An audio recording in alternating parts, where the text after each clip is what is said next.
repente fomos, igreja, buscando da parte do Senhor que orientação divina era essa para as nossas vidas. E o Senhor ainda disse mais: lembra também do meu filho chamado Naamã?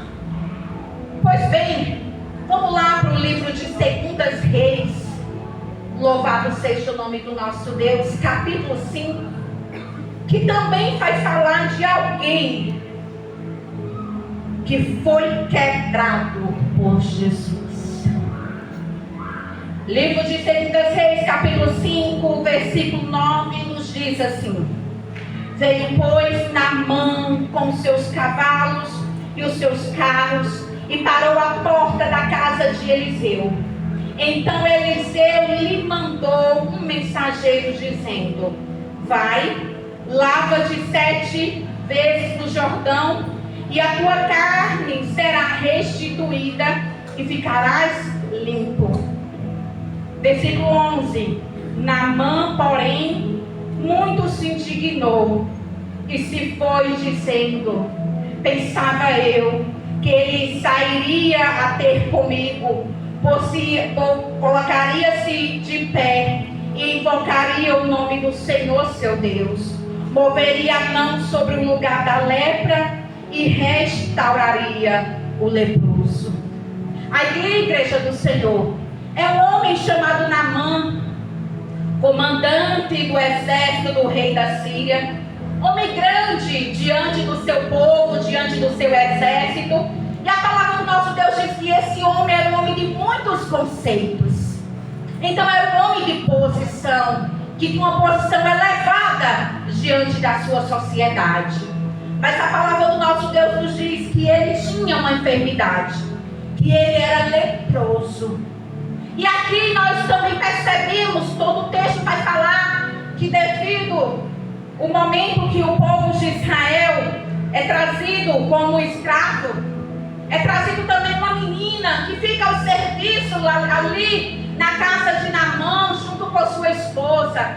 E essa menina que era de Israel, louvado seja Deus, por muito tempo, ela ficava falando: ah, minha senhora, eu vejo que o meu Senhor, ele é leproso.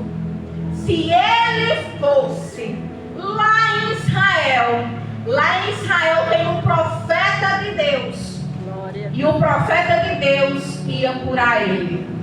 Louvado seja o nome do nosso Deus, que esta palavra sussurrou no coração deste homem.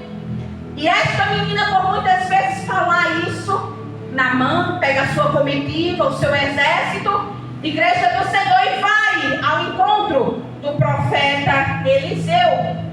E é interessante que quando chega ali, ao ele encontrar o profeta Eliseu, ele pensa que pelo fato dele ser um homem de grande conceito, dele ser um homem de grande posição, ele pensava que o profeta do Senhor, porque o profeta no Antigo Testamento, ele representa a própria pessoa de Deus.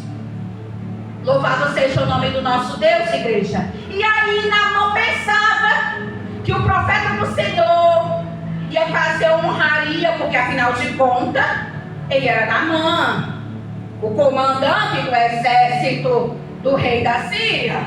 Ele era um homem de grande conceito. Então, devido à sua posição, ele pensava que o profeta Eliseu ia receber ele com grandes honrarias, porque ele se sentia privilegiado diante da sua sociedade.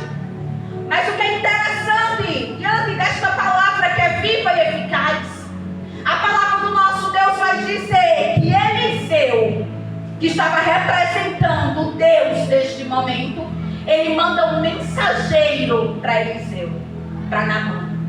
E o mensageiro leva a mensagem dizendo: vai no Rio Jordão e lava-te 7 vezes.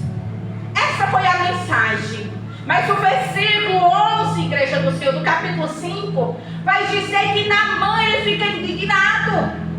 Ele fica indignado porque o orgulho subiu.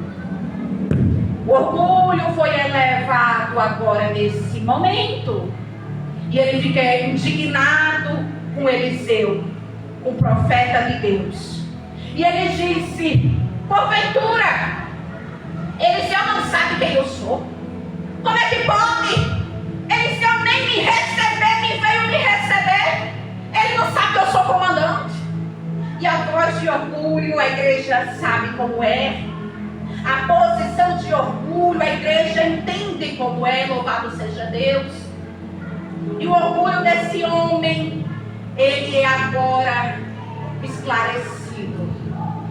E ele ali indignado com Eliseu, a ponto dos seus comandantes, da sua comitiva, dos seus servos que estavam ali, disse: Senhor, se ele tivesse falado alguma coisa difícil, não ia também tentar fazer. Ele falou algo simples. Ele pediu para o Senhor simplesmente ir no Rio Jordão e lavar-te 7 vezes. E aí eles conseguem fazer com que Naamã possa ir no Rio Jordão e se lavar, louvado seja Deus, 7 vezes, assim como a palavra do profeta do Senhor orientou. Porque existia uma orientação que não era de Eliseu, mas era de Deus. Porque o profeta representava Deus. Glória a Deus. Louvado seja Deus. É uma orientação de Deus na vida de Naamã. E Naamã foi quebrado ali este orgulho. E ele foi se quebrantando. E ele foi percebendo que mesmo que a sua posição fosse elevada, que mesmo que ele fosse o comandante ali do exército, mas o seu orgulho precisava ser tratado por Jesus. Glória a Deus. E Jesus quebra o orgulho desse homem chamado Naamã. Igreja do Senhor, percebe-se, a viúva se permitiu que Jesus tratasse a voz do choro.